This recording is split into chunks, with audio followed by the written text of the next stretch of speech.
Hello, everyone. Thank you for tuning in. On today's episode, we'll be discussing what is the basis of a good relationship. Today, I have Anita and Jasmine with me. And Hello. and we'll be discussing this very interesting topic. So let's start off with a simple, just answering it straight off. What would you say are the three most important things for a good relationship? Anita.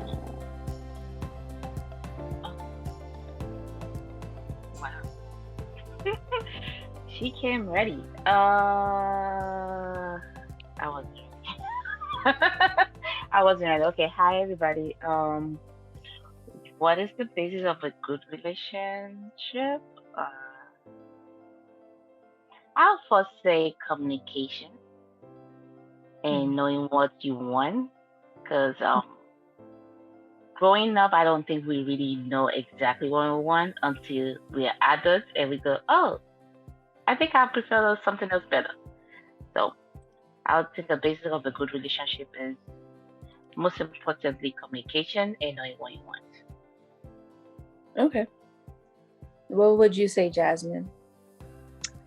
A solid foundation, for sure. Because I feel like nothing can grow on anything rocky or misplaced. Okay. So, now, what is an example of a solid foundation? A solid foundation for me is to start off as a friendship, for us to build a common trust of a friendship that grows into the aspect of us loving each other, to us growing to knowing together what we want within a relationship, meaning like financials, career goals, where we might live. If we don't start off with the basics of a friendship and communication, like Anita said, it crumbles. So for me, a solid foundation within a friendship first is what I feel like will be like top notch of the means of a good starting relationship. Okay, so let me piggyback off of what you mentioned in regards to friendship. So sometimes friends can betray your trust. So in the same sense, in a relationship, if that trust is broken, do you think there is still a possibility to build something from there, or is all lost?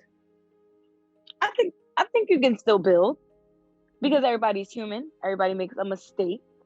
And I feel like everybody has been there at one point in time in their life where they may have not been the most honest to someone, but they can also mean well by not being honest, if that makes any sense. Because I might don't want to hurt your feelings in an aspect point, so I'll probably tell you something, and then when you finally find out, but it's up to us to be like, well, that's not how I meant it, or I feel bad that you took it that way. And I mean, depending on what it is, I feel like a relationship it can work. Okay. What about you, Anita? What do you think? Yeah, I do agree. If somebody, because I believe if we don't all get hurt in one way or the other, we won't know our limits, and we won't get to learn the lesson of not repeating the same thing over again. So yeah, it can grow. You just know knowing not what to do the next time. And like Jasmine just said, sometimes we do lie to protect somebody that we have feelings for or we care about, because some people are not all strong, some people are fragile. We all the time it's always guarded and the walls are because so it's good in the sense that you learn lessons from it, you know how strong you could be and how not strong you are. Okay. So on the topic of strength and going back to how you mentioned communication, how what would you say are some like a good advice in regards to having those hard conversations?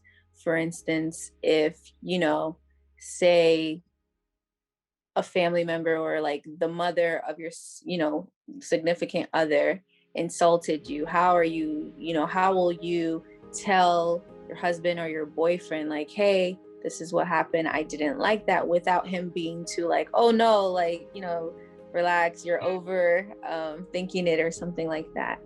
What would you say?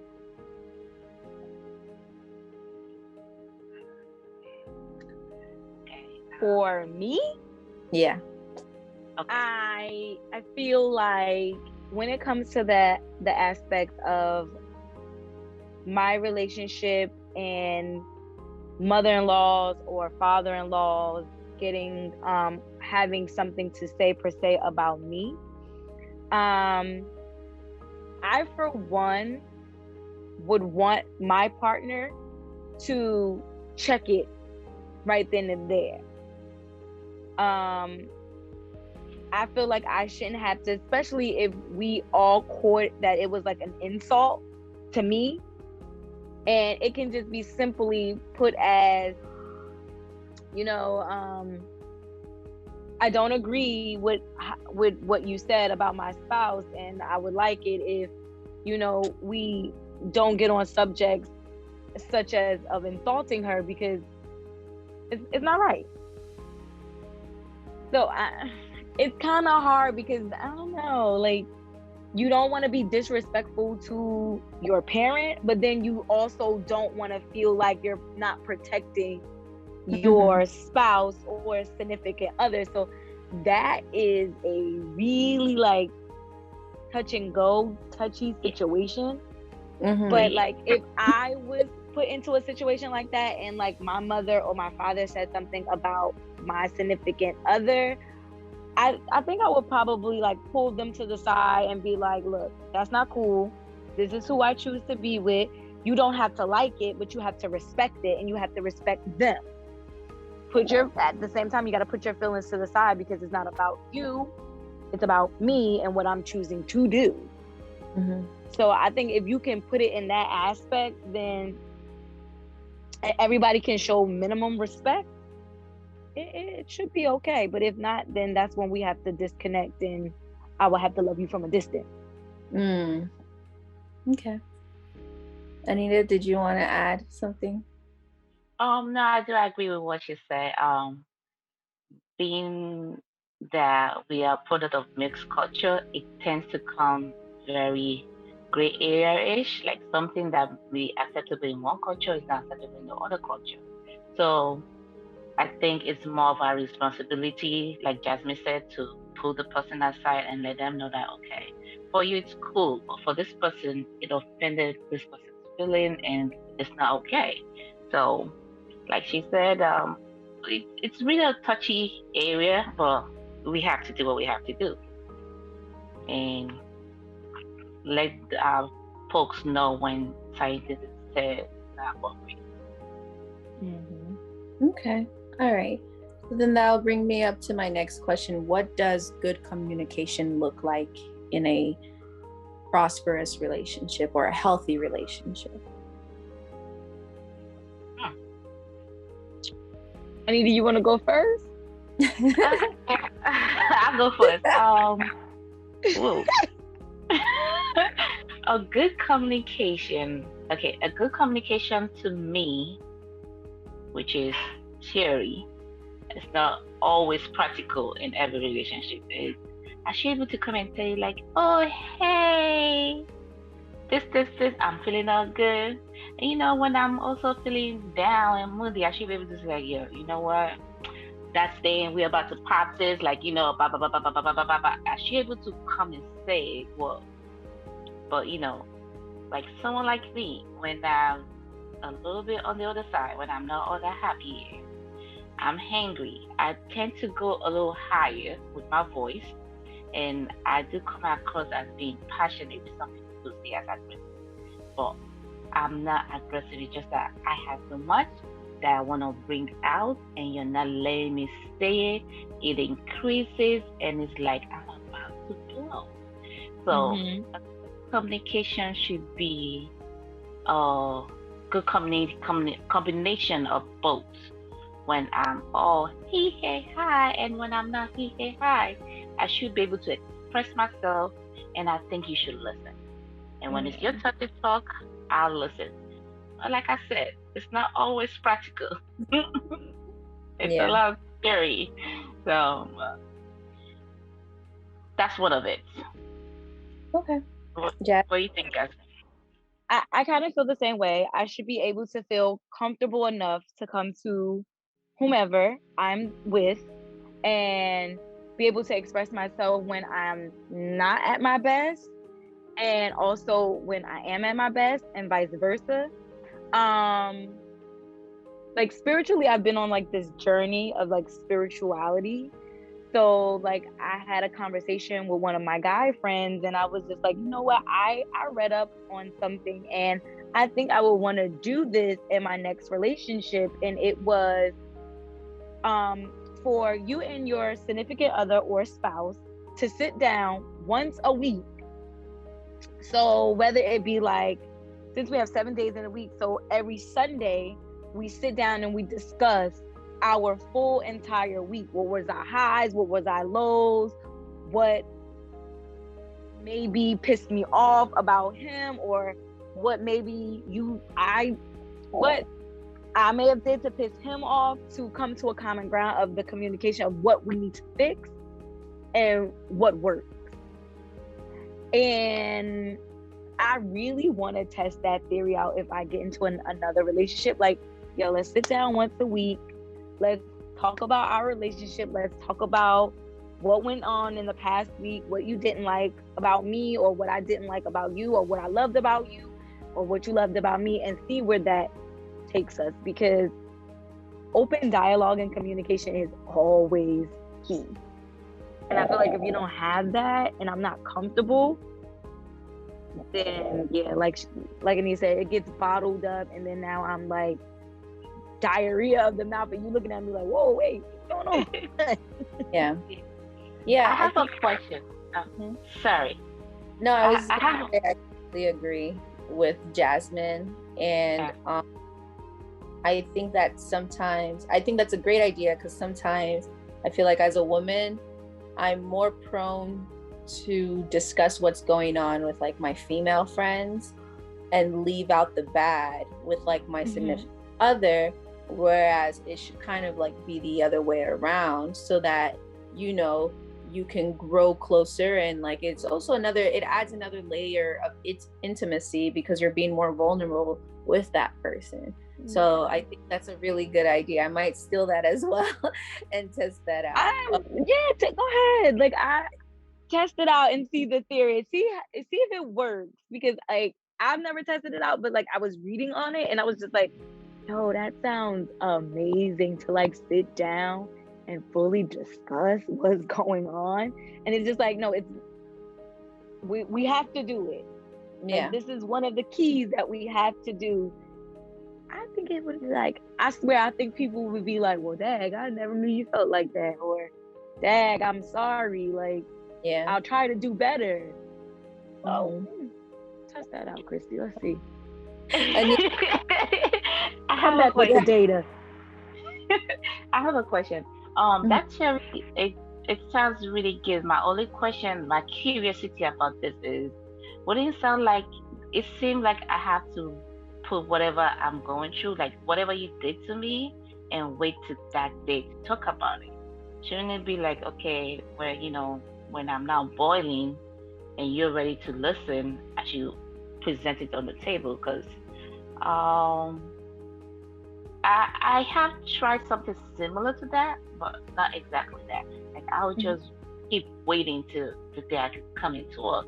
And I think it always happened like, oh, well, what I was trying to do. Like, for instance, if the thoughts and because communication is two-way. I could want something, but you could interpret it as something else. So what I had waited till that day that we should talk, but what I was trying to do wasn't what you thought I was doing. And if we had spoken about it, it would have been better. I mean, does it make sense? I mean, it makes a lot of sense. I feel like it depends on the situation at hand. So if it was something that's super touchy, but you know, everybody like they cope different when it comes to confrontation.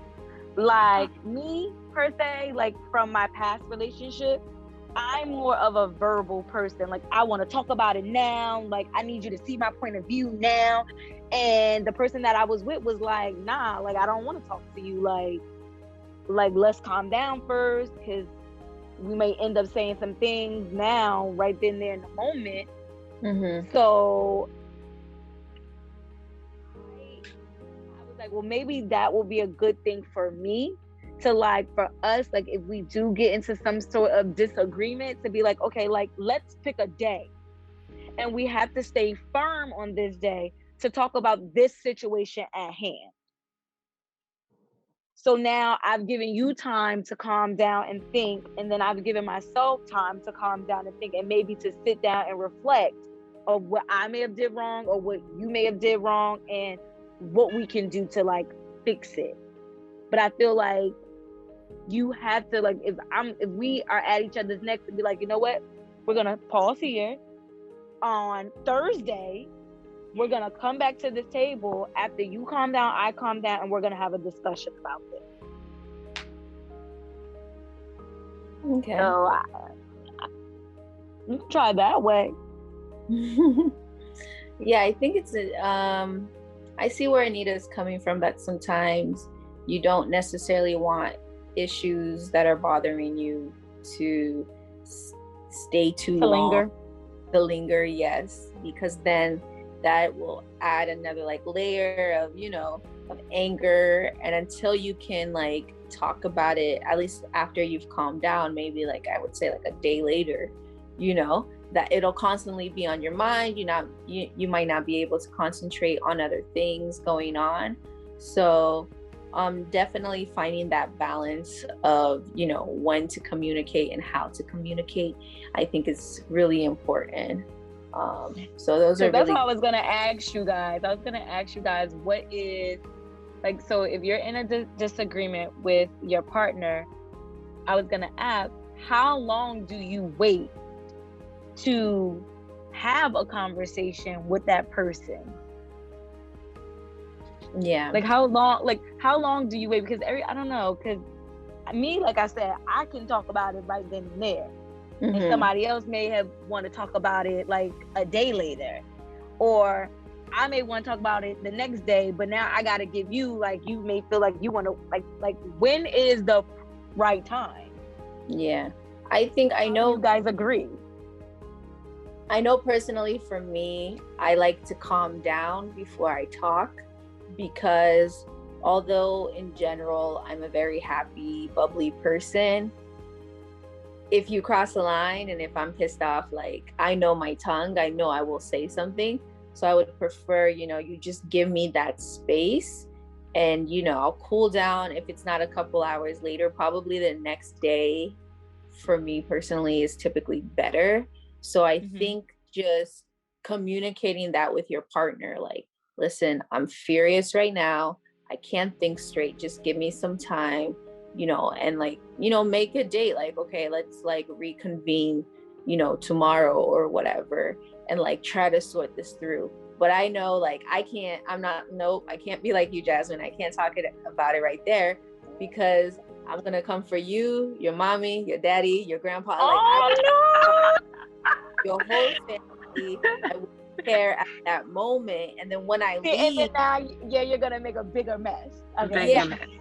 Huge mess. I'm gonna bring things up that you did in 2018, and it's just gonna be a complete mess. So to me, knowing myself, and I mean, it took time for me to understand like what I need to do in order to be a better communicator.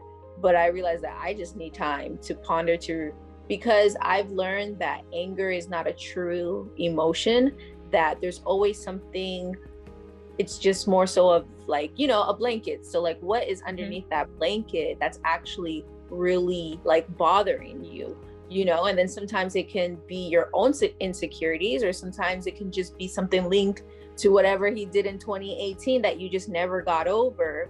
but because whatever, that conversation just reminded you of that. So, that's my See, own I'm about to go somewhere with this. So, relationship, something did like happen in the past, like you said, you bring something up. When do you learn to let it go and not continuously? Because like that's another little touchy subject. Like, you want to stay in this relationship with me, but you constantly bring up what we need to get. Like, when do you stop bringing up the past? Yeah, I'll let Anita respond to this, and then if I'll add something. I was gonna say the same question. I don't have the answer. However, I was gonna mention this. I have done both, where I've been like Jasmine, like we got up right now, and have been like, well, you know what, we need to take a step back. But I'm the kind of person like when I'm not bubbly when I'm mad, I have a lot to say. But when I'm calm down, like, oh, okay, I don't have much to say no more. But like what Jasmine said, I've been in a relationship where constantly reminding about the past. When do you let go? It's my question too. Like, do you need to move forward? Because if you don't let go of that, you can't move forward in life, whether in that relationship or in your personal life, as in job or businesses. Because you're holding on to something that is not letting you get the blessing. And like I mentioned earlier, it's a painful experience that you didn't like, but there was a lesson there. So if you keep on bringing back the past, that means you didn't learn the lesson. Yes, you're not over it. And like Christi said, it's the blanket that was covering an issue. You haven't let go of that issue. So for you, you haven't let go. But I'm Aries. I kind of learned. Ooh, y'all spicy. I have learned the passive aggression thing, like you don't want to let go. Okay, I'm moving on. You could hold on to that. Yeah. Whenever you're ready. Yeah. You guys are. Yeah. You guys are. Yeah, we kind of control that passive aggression. Like, let's go. I think with the letting go, it all depends on if that outweighs the relationship. Okay. So I'll give you two examples. One example, let's say, they lied to you about something like going out with friends or something like that. And then every time, you catch him like lying or something like that, you're like, it's just the same time when you told me you were going to go out with Oscar, but you didn't, you went out with blah, blah, blah, blah, blah. So I feel like, is that moment, that lie, does that outweigh our relationship and what it means to me? And then there are other things like, okay, the person was unfaithful and they cheated on you. And it's something that you said that like, oh, okay, like I forgive you, but you keep bringing it back up. So does that cheating outweigh the relationship and where you think you're going? Like Anita mentioned, like if you can't let go of something, the relationship will become very stagnant, and being in a relationship, it requires emotional maturity. So if you're not able to, like, yes, I forgive you, but don't say I forgive you just for the sake of forgiving that person. Like, they always say forgive and forget. Maybe you might not be able to forget, but you shouldn't always be bringing it up, time and time again.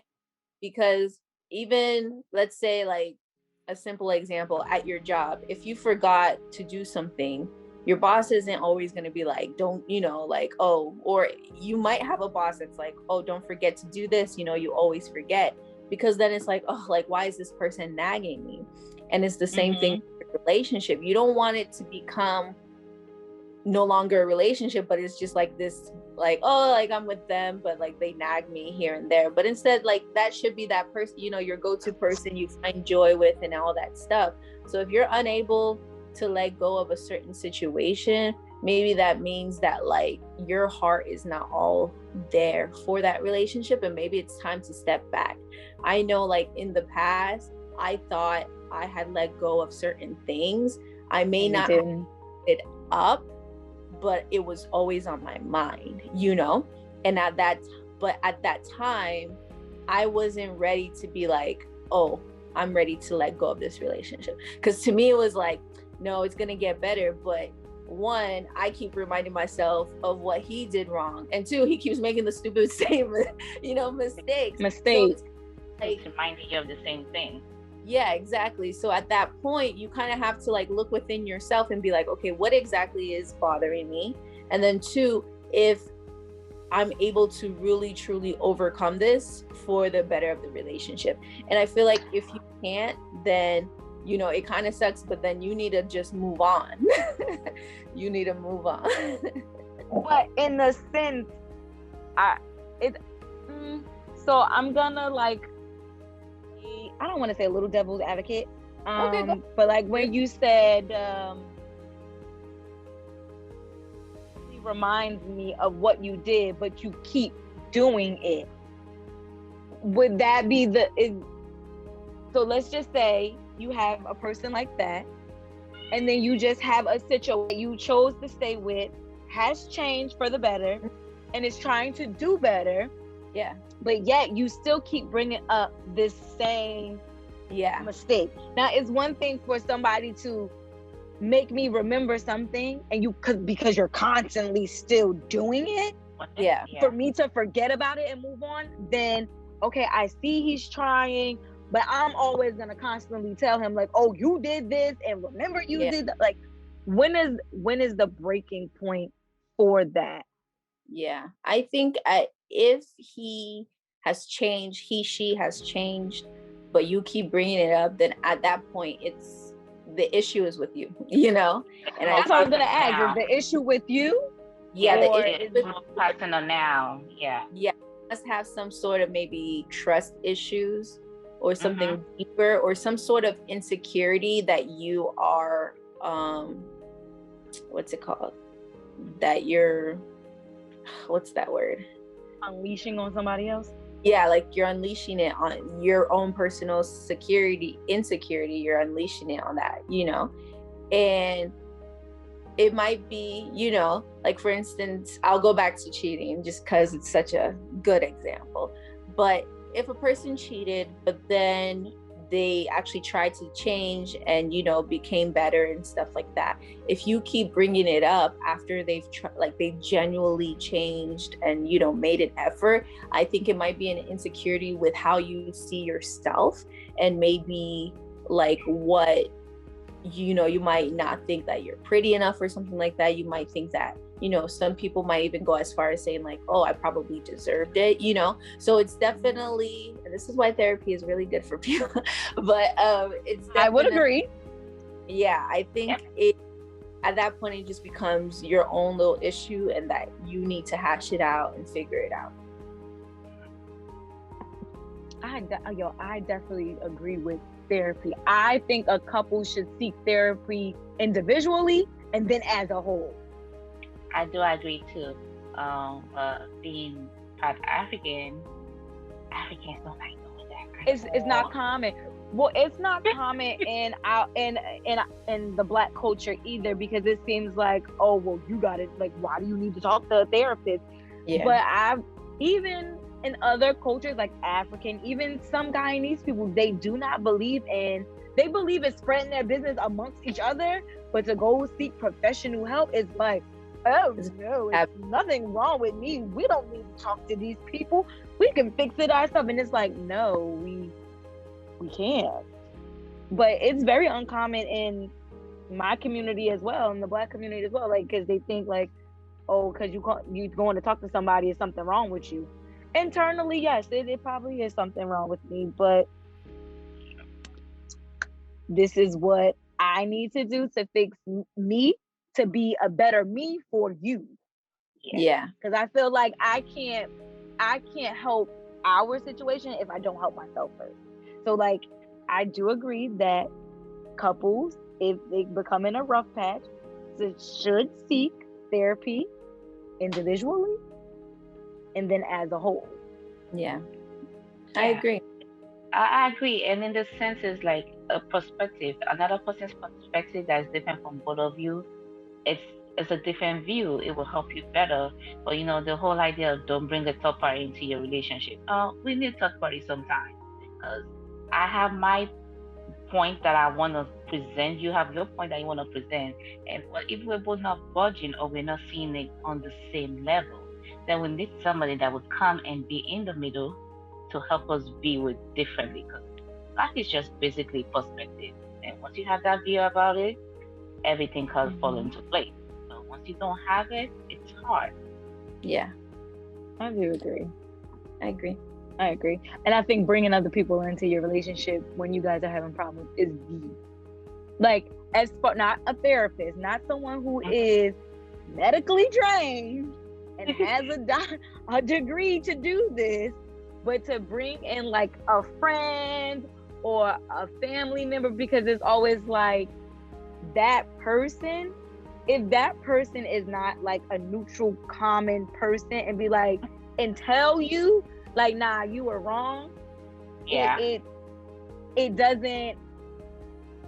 It only makes more of a mess. Right. Yeah. Yes, that's true. I agree. And like even now, when certain friends try to say like, "Hey, this is," I said, "Nope." I shut it down. I said, "Don't tell me. Yeah. Go speak to your person." They're like, "Oh no," but I'm like, "Nope." Like I don't want to be in the middle of it. And I said the best advice I can give you as a friend is to communicate how you feel to that person, because what you tell me is gonna make me change how I see your significant other. And although you might forgive him for doing whatever, it's gonna be harder for me to forgive them, because I'm gonna remember how you were crying, how you called me, like all that stuff. I tell people all the time too, like, if you know you're going to take somebody back, please do not come and tell me anything that person has done to you. Don't put me involved in it, because now my feelings are based to protect you. And now I'm looking at this person a whole different light, but now you got me amped up and mad at him, yet you're still there. Mm-hmm. So I tell people all the time, like, if something happens between y'all, keep that between you guys. If you are going to continue on in that relationship, yeah. Because once other views, you give somebody the chance to view a person different, the relationship will forever be tarnished. It would never be the same. Yeah. Now it's like, oh, I gotta sit here with this person. No, I don't like them. Like, but my friend is with them. It's uncomfortable. Yeah. I do agree. It is uncomfortable. However, there's some people, I could be neutral. I'm pretty good neutral, because, okay, I have a very, very close person, and they were going through a lot of challenges. And I was like, listen, I'll pay for your lock. I think you need to change your house lock. I will do this and this for you. I'm like, listen, put this person on child support. I was the one motivating and pushing. But guess what? When they made up and everything, guess who was the maid of honor? The same me. So I could be neutral. I'll let you both know that, okay, this is wrong, okay, and you find out that you commit this wrong between the two of you guys, okay, I'll let go. I can be very neutral, because I was really picky, and today I'm like, oh wow. So whenever I remember, I go, wow, do you remember when I asked you to put in on child support? And she would just laugh. I'm like, I'm happy for your growth. Yeah, no, that's good. If you can be neutral, definitely go ahead. But if you're someone like that and you're going to choose a side, it's best to probably just advise a friend. I don't think I would, I would want to hear both sides, because there's your side, and the actual truth. So from listening to like both sides, I can probably kind of like put together. Now, don't get me wrong, because I am very outspoken person, and I will tell you as a friend too, like, yo, you were dead wrong. I might not say it in that aspect, like when we're around everybody, like I might let you fly off the handle, but afterwards I will sit there and be like, I will point to the side, like, I didn't want to embarrass you in front of the group, but you were wrong and you need to apologize, because yeah.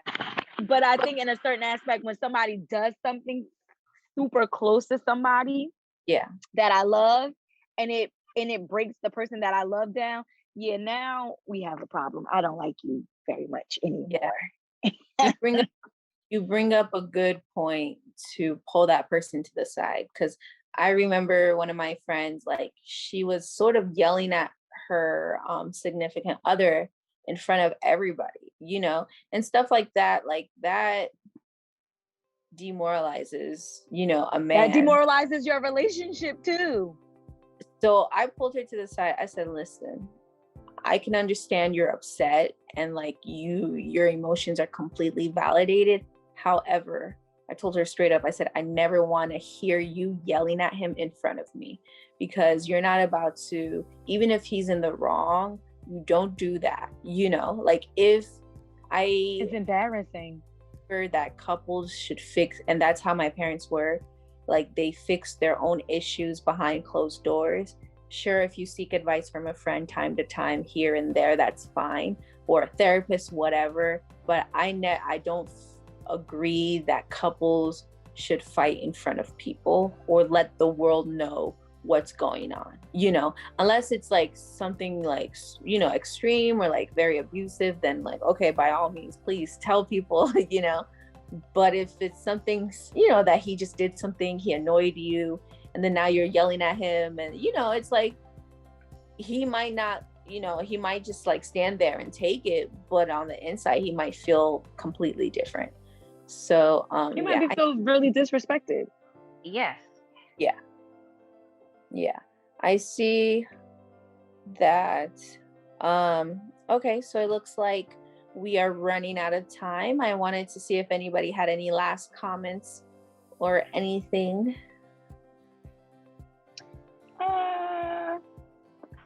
No. Okay. Any comments from you? Well, you guys can see me now, but I could talk. I would just say communication is the key. It's hard to do when one of us is not listening, but I don't think it should be shut down. It should be continuous and just keep on trying to keep on growing and, get better at it. Yeah. We learn every day. So there's something new we're going to see to talk about. Yeah. Well, I want to end this off in saying thank you for watching, everybody, and hope that you like, subscribe, share what you've seen, and hopefully we'll see you next time. Bye. Bye, everybody. Oh,